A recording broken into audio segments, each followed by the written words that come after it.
Bonjour, je m'appelle Céline Tomasi et il y a quelques années, j'ai créé la société Merveilleuse qui est une fabrique de solutions en marketing, communication, organisation d'entreprise et commerciale.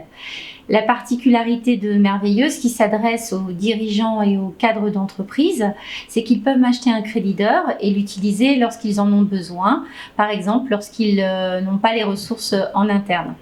Et aujourd'hui, avec Digital Saint-Malo, je vais vous parler de communication. Comment bien communiquer. Je vais également vous parler des réseaux sociaux de Facebook et d'Instagram. Alors la première question que vous devez vous poser, c'est pour quelles raisons vous souhaitez communiquer? Quels sont vos objectifs?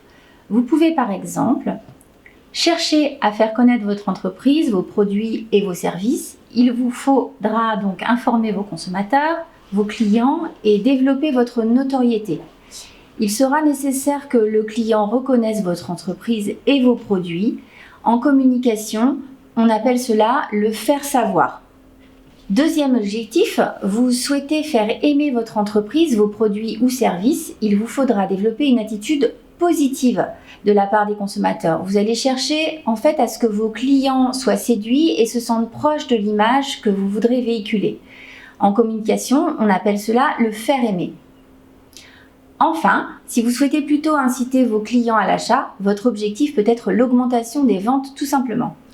Il faut donc dans ce cas pousser les consommateurs à acheter vos produits ou vos services. En communication, on appelle cela le faire agir. Bien sûr, l'objectif final est toujours l'acte d'achat, mais il est nécessaire d'appuyer sur l'un ou sur l'autre des leviers en fonction de vos faiblesses et de vos points à améliorer. Il est très important de ne pas prendre ces objectifs à la légère car des objectifs bien fixés seront autant de résultats positifs. Une autre question importante à vous poser est: est-ce que je connais bien mes clients? En effet, qui sont-ils? Avez-vous pensé à constituer par exemple un simple fichier Excel avec leurs coordonnées? Font-ils des achats réguliers chez vous ou combien dépensent-ils en moyenne? À partir de ce fichier, vous pourrez ainsi mettre en place une communication pour fidéliser votre clientèle.